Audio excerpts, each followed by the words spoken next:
नमस्कार। चर्चा में आप सभी का स्वागत है। मैं हूं अश्विनी कुमार मिश्र। केंद्रीय कैबिनेट की बैठक में आज कई बड़े और अहम फैसले लिए गए। केंद्र सरकार ने इन फैसलों के लिए 1,20,000 करोड़ रुपए की राशि भी निर्धारित की है। केंद्र सरकार ने केंद्रीय कर्मचारियों और पेंशन भोगियों को दीपावली और दशहरे का तोहफा भी दिया है। केंद्र सरकार ने कर्मचारियों के महंगाई भत्ते और पेंशन भोगियों के महंगाई राहत में 3% वृद्धि की मंजूरी दी है और ये मंजूरी 1 जुलाई से प्रभावी मानी जाएगी। कैबिनेट ने किसानों के कल्याण से जुड़ा अहम फैसला लिया और रबी सीजन की फसलों के न्यूनतम समर्थन मूल्य में बढ़ोतरी की घोषणा की है। किसानों और आम नागरिकों के राहत के लिए मंत्रिमंडल ने 2025-26 से लेकर 2030-31 तक की अवधि के लिए दलहन आत्मनिर्भरता मिशन को भी मंजूरी दी है और इसके तहत दलहन उत्पादन को 350 लाख टन तक पहुंचाने का लक्ष्य रखा गया है। इस मिशन के लिए 11,440 करोड़ रुपए निवेश की मंजूरी मिली है। प्रधानमंत्री नरेंद्र मोदी की अध्यक्षता में आर्थिक मामलों की मंत्रिमंडल समिति ने केंद्र सरकार के कर्मचारियों के बच्चों की बढ़ती संख्या और बच्चों की शैक्षिक आवश्यकताओं को पूरा करने के लिए देश भर में 57 नए केंद्रीय विद्यालय खोलने को मंजूरी दी है। इनमें 20 ऐसे जिले हैं जहां कोई केंद्रीय विद्यालय नहीं था और इसके अलावा 14 आकांक्षी जिले और साथ ही साथ वामपंथी उग्रवाद से प्रभावित 4 जिले और पूर्वोत्तर पहाड़ी क्षेत्रों में 5 केंद्रीय विद्यालय प्रस्तावित हैं। इसके अलावा काजीरंगा राष्ट्रीय उद्यान से गुजरने वाले राष्ट्रीय मार्ग पर होने वाली दुर्घटनाओं को कम करने के लिए और समाप्त करने के लिए राष्ट्रीय राजमार्ग 715 पर कालीबोर नुमालीगढ़ सेक्शन के मौजूदा सेक्शन को चौड़ाकरण करके उसे 4 लेन बनाने की मंजूरी दी गई है। 34.5 किलोमीटर लंबे एक एलिवेटेड कॉरिडोर का भी निर्माण होगा जो काजीरंगा राष्ट्रीय उद्यान से कार्बी आंगलोंग पहाड़ियों तक वन्यजीवों के संपूर्ण आवाजाही को कवर करेगा और वन्यजीवों का मुक्त और निर्बाध आवागमन भी सुनिश्चित करेगा। इसके अलावा केंद्रीय मंत्रिमंडल ने जैव चिकित्सा अनुसंधान करियर कार्यक्रम BRCP के चरण 3 को भी मंजूरी दी है और यह अगले 6 वर्षों के लिए क्रियान्वित रहेगा। यानी कर्मचारी, किसान, विद्यार्थी, पर्यावरण, वन्यजीव संरक्षण और हर क्षेत्र में इन फैसलों का बेहद महत्वपूर्ण प्रभाव पड़ेगा। कैसे लक्षित वर्ग को फायदा होगा और कैसे ही समग्रता में ये फैसले देश की आम आवाम के लिए लाभकारी होंगे, इसी विषय पर चर्चा करेंगे हम इस विशेष कार्यक्रम में और जानेंगे विशेषज्ञों की राय भी। लेकिन आइए सबसे पहले आपको बताते हैं क्या क्या हैं केंद्रीय मंत्रिमंडल के अहम फैसले।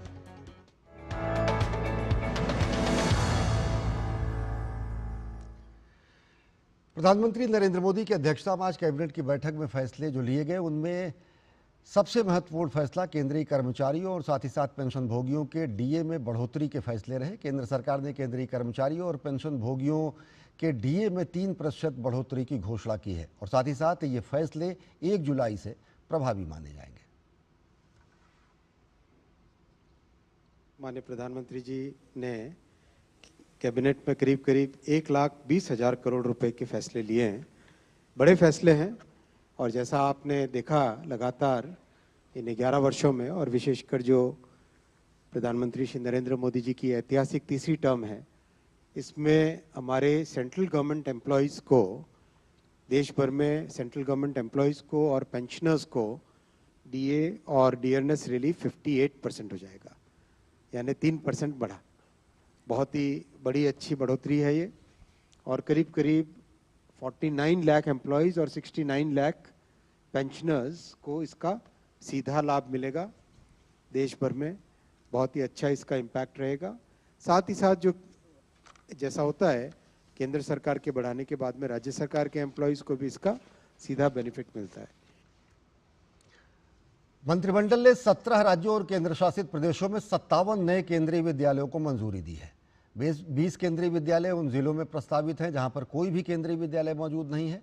14 केंद्रीय विद्यालय आकांक्षी जिलों में, 4 केंद्रीय विद्यालय वामपंथी उग्रवाद वाले जिलों में और 5 केंद्रीय विद्यालय पहाड़ी क्षेत्रों में प्रस्तावित किए गए हैं। 5,863 करोड़ के इन्वेस्टमेंट से देश भर में नए केंद्रीय विद्यालय खोले जाएंगे। अब तक करीब देश में 1288 केंद्रीय विद्यालय चल रही हैं। 14 लाख स्टूडेंट्स हैं देश भर में।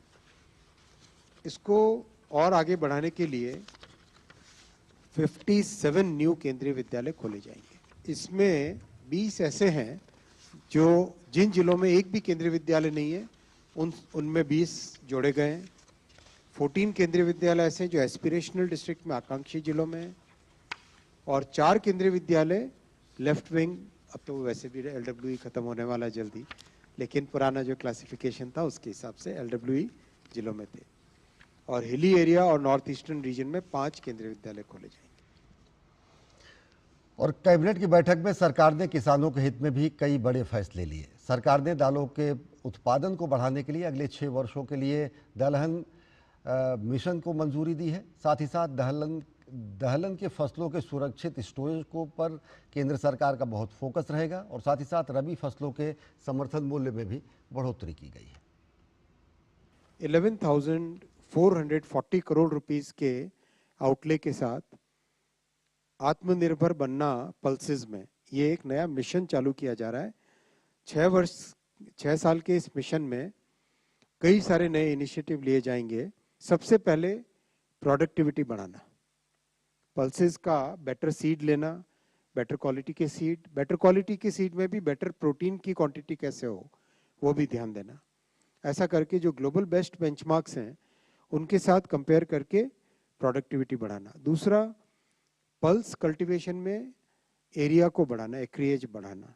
थर्ड, कंप्लीट वैल्यू चेन पे काम करना, सीड से लेके पल्सेस के ग्रोइंग के टाइम में जो डिफिकल्टीज आती है उनको सॉल्व करना। इसको इम्प्लीमेंट करने के लिए बहुत बड़ा फोकस रहेगा, अच्छे बीज आए और अच्छी ट्रेनिंग दी जाए। तो केंद्रीय मंत्रिमंडल आज बेहद अहम फैसले लिए और कैसे इन फैसलों का समाज पर और हर एक वर्ग पर बेहद लाभकारी प्रभाव पड़ेगा। हमारे साथ 2 खास मेहमान जुड़े हुए हैं। हमारे साथ जुड़ चुके हैं संदीप दास जी, जो कि सीनियर एग्रीकल्चरल जर्नलिस्ट हैं। संदीप दास जी, बहुत बहुत स्वागत है आपका। संदीप जी, किस तरीके से देखते हैं केंद्रीय कर्मचारियों के डीए में और पेंशनर्स के डीए में बढ़ोतरी पर तो हम बात करेंगे ही। रबी फसल के समर्थन मूल्यों में इजाफा किया गया है, सबसे ज़्यादा कुसुम और अन्य जो फसलें हैं उन पर इजाफा किया गया है और साथ ही साथ राष्ट्रीय दलहन मिशन को भी 6 वर्षों के लिए स्पष्ट तरीके से मंजूरी देते हुए दलहन के क्षेत्र में भी आत्मनिर्भरता, सबसे ज़्यादा भले हम प्रोडक्शन करते हैं लेकिन आयात भी सबसे ज़्यादा करते हैं। कितने लाभकारी फैसले किसानों के लिए, कितने लाभकारी फैसले नागरिकों के लिए? क्योंकि कैबिनेट का जो अप्रूवल हुआ है, क्योंकि आपको बता दूं कि भारत करीब 15 से 20% का जो एनुअल कंजम्पशन है जो पल्सेस का, दालों का, वो इंपोर्ट करता है। ज्यादातर अरहर, उड़द और लेंटिल्स, मसूर जो होता है वो इंपोर्ट करता है। कनाडा, रसिया और अफ्रीका की देशों से, म्यांमार से करता है। क्योंकि ये चीज हुआ है लास्ट करीब 6-7 साल में, क्योंकि प्रोटीन कंजम्पशन बढ़ा है, दालों का कंजम्पशन बढ़ गया है, बट हमारा प्रोडक्शन उस तरह से बढ़ नहीं पाया।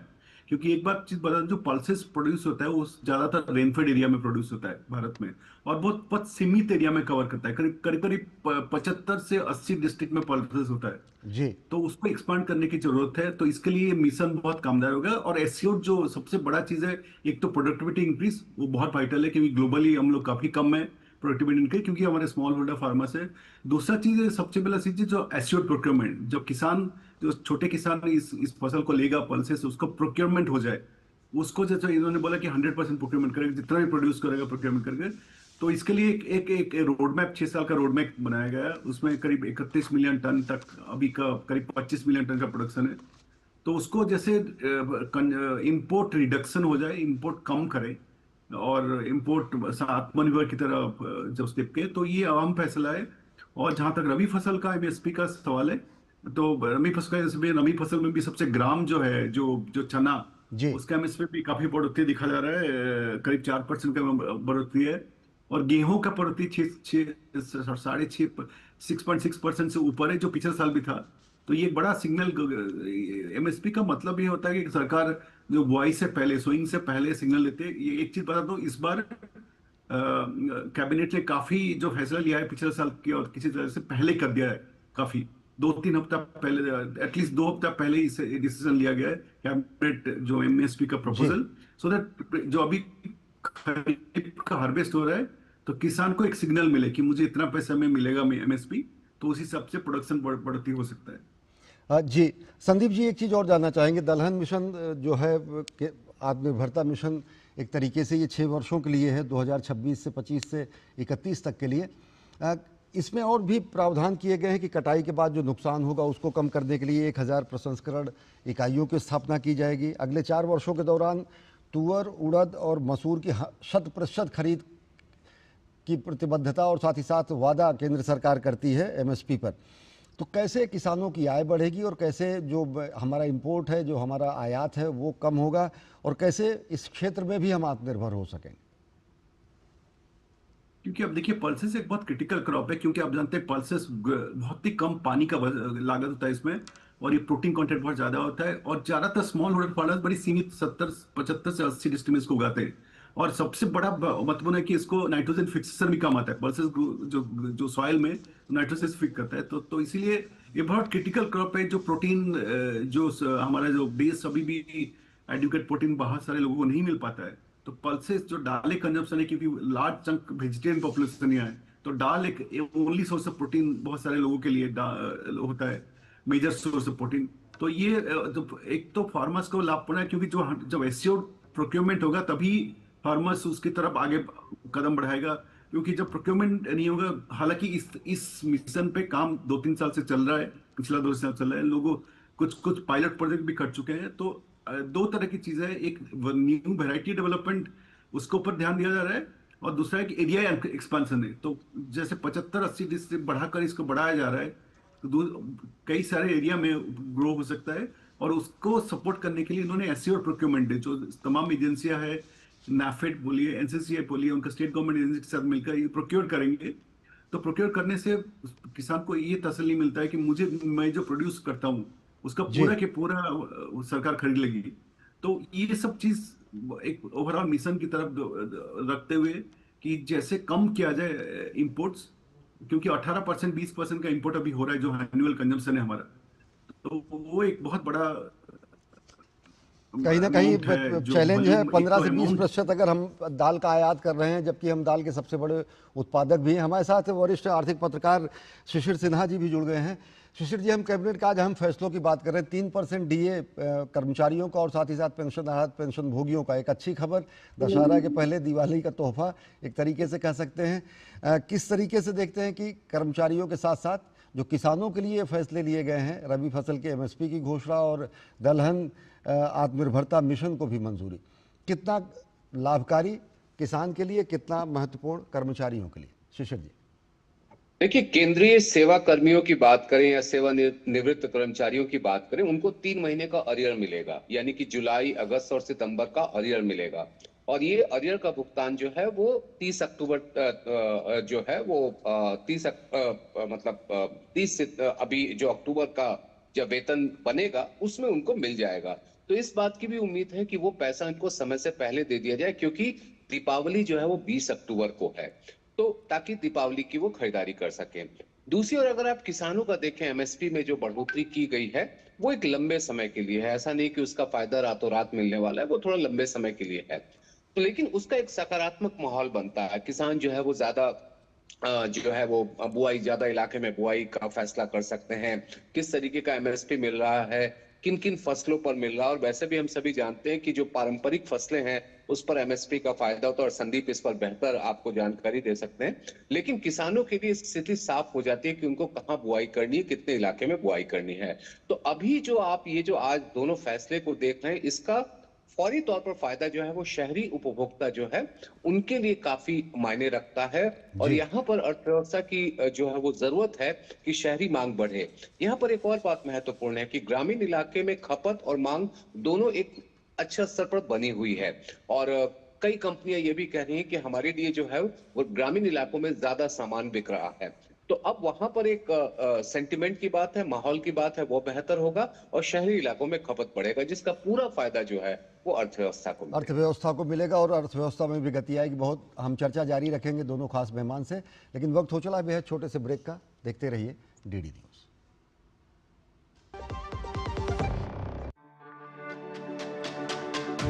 मेरी पसंद, मेरी पसंद,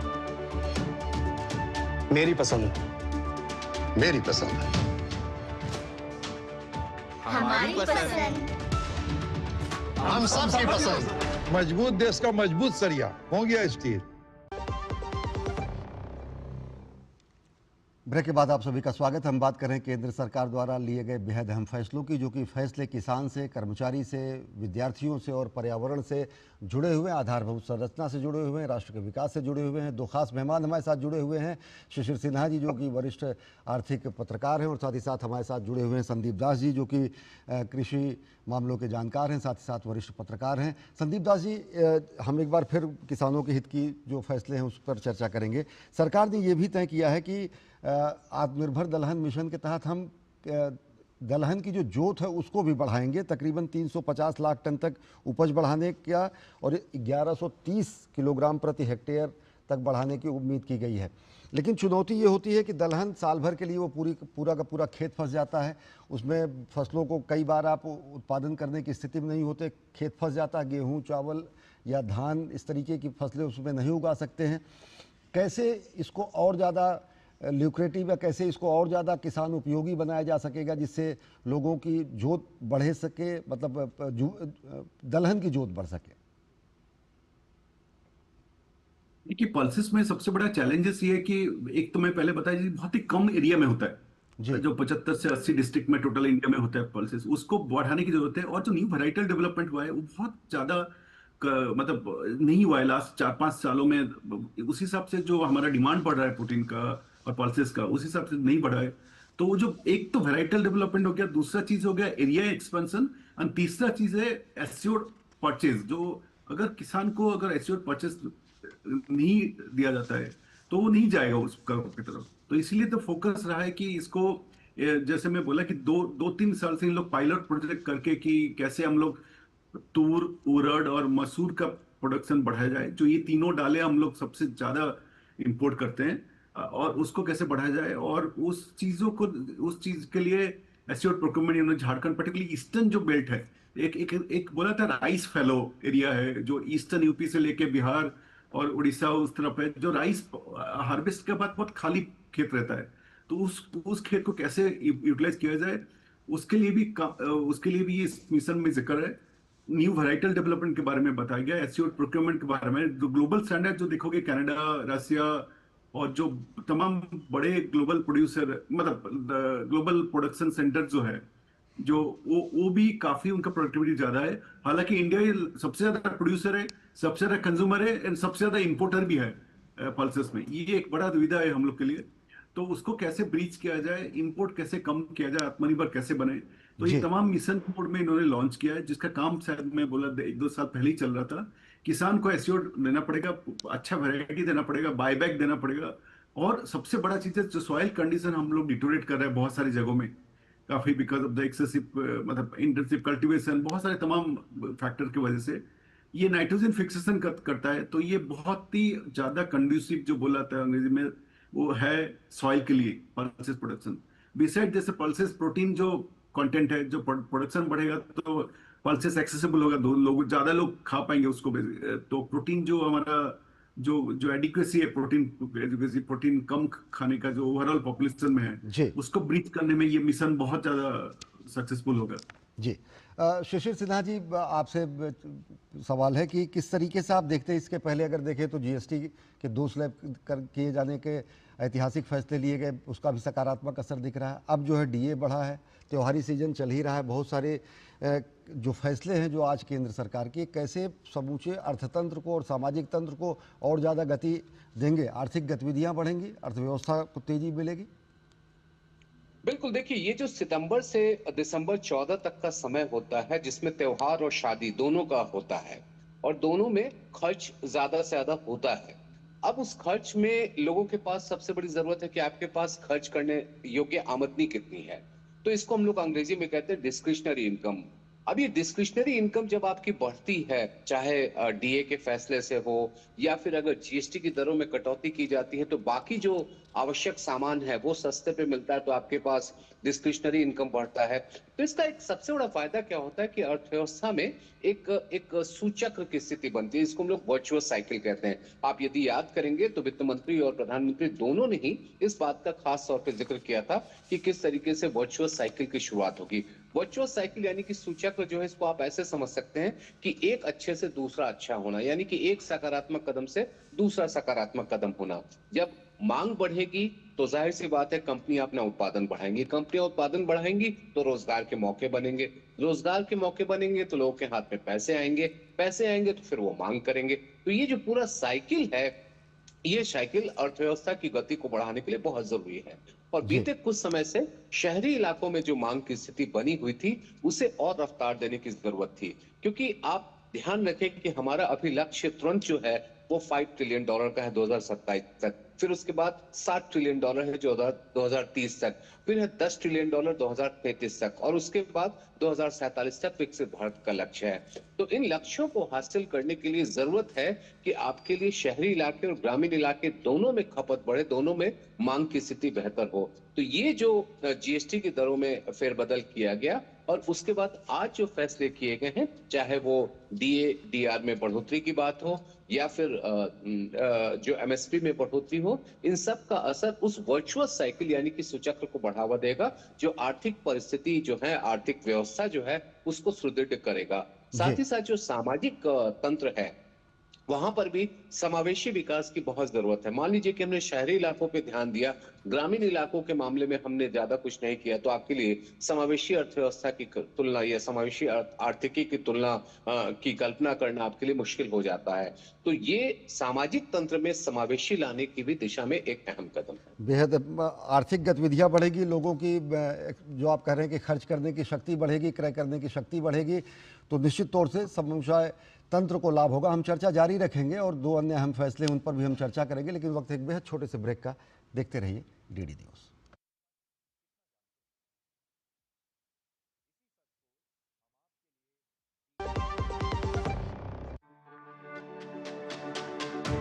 मेरी पसंद, मेरी पसंद,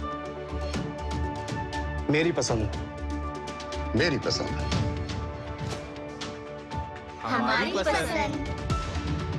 हम सबकी पसंद। मजबूत देश का मजबूत सरिया हो गया स्टील। ब्रेक के बाद आप सभी का स्वागत। हम बात करें केंद्र सरकार के कई अहम फैसलों को जो आज केंद्रीय मंत्रिमंडल ने लिए हैं, कैसे सामाजिक तंत्र, समाज और साथ ही साथ हर एक वर्ग को इसका लाभ मिलेगा। हमारे साथ दो खास मेहमान हैं, Shishir Sinha ji senior economic journalist, और साथ ही साथ संदीप दास जी कृषि मामलों के जानकार और साथ ही साथ वरिष्ठ पत्रकार। संदीप दास जी, आपसे जानना चाहेंगे, दोनों फैसले तो हैं, एक और अहम फैसला लिया गया है जो कि 57 केंद्रीय विद्यालयों को खोले जाने का फैसला है। अलग अलग क्षेत्रों में 20 ऐसे जिले जहां पर केंद्रीय विद्यालय है ही नहीं। अगर देखें तो केंद्रीय विद्यालय और नवोदय विद्यालय ये ऐसे केंद्र सरकार के उपक्रम हैं जिन्होंने एक्सीलेंस, मतलब जिसको कहते हैं कि टार ऑफ एक्सीलेंस खड़ा किया है। हर क्षेत्र में कहीं ना कहीं गुणवत्तापूर्ण शिक्षा के लिहाज से बेहद महत्वपूर्ण है।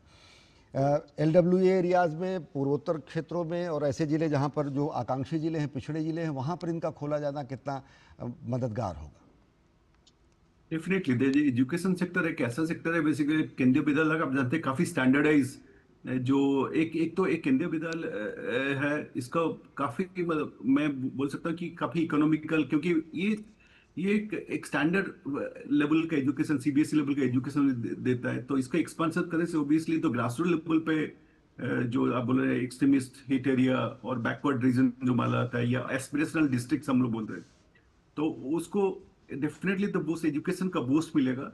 तो क्योंकि जो एक्सेसिबल जो प्राइमरी एजुकेशन जो सीबीएसई तो 12 कक्षा तक प्रोवाइड करता है, ये केंद्रीय विद्यालय एंड ऑल, तो ये बहुत बड़ा कदम है तो ग्रास रूट्स में एजुकेशन को इम्प्रूव करने के लिए और इम्प्रूव और एक्सेसिबल करने के लिए बहुत तरह तरह इकोनॉमिकली भी बैकवर्ड उसका एक्सेस कर सकते हैं। आप जानते हैं कि केंद्रीय विद्यालय का फीस एंड ऑल काफी रीजनेबल होता है, तो ये निश्चित तौर से कदम है। तो गुणवत्तापूर्ण शिक्षा और साथ ही साथ केंद्रीय कर्मचारियों के बच्चों के लिए बेहद लाभकारी होगा, क्योंकि उनके शैक्षिक समस्याएं जो है वो उससे कहीं निदान होगा। समय बहुत कम है, दोनों खास मेहमानों का हम शुक्रिया अदा करेंगे और बेहद महत्वपूर्ण फैसले। साथ ही साथ असम के NH 715 पर कालीबोर नुमालीगढ़ सेक्शन में राजमार्ग को 4 लेन करने का भी फैसला किया गया है, और साथ ही साथ बेहद महत्वपूर्ण फैसले में जैविक अनुसंधान से संबंधित परियोजना के तीसरे चरण को भी मंजूरी दी गई है। तो निश्चित तौर से अगर देखें तो आज केंद्र सरकार ने मंत्रिमंडल के फैसले में किसान, आम नागरिक, कर्मचारी, विद्यार्थी और पर्यावरण के साथ साथ अनेक ऐसे फैसले लिए हैं जो न केवल तात्कालिक प्रभाव डालेंगे बल्कि दूरगामी प्रभाव डालते हुए राष्ट्र निर्माण, समाज निर्माण और साथ ही साथ अर्थव्यवस्था को और ज़्यादा गति देने वाले फैसले साबित होंगे। तो कार्यक्रम में फिलहाल इतना ही। देश और दुनिया की ताज़ा तरीन खबरों के लिए देखते रहिए DD न्यूज़। नमस्कार।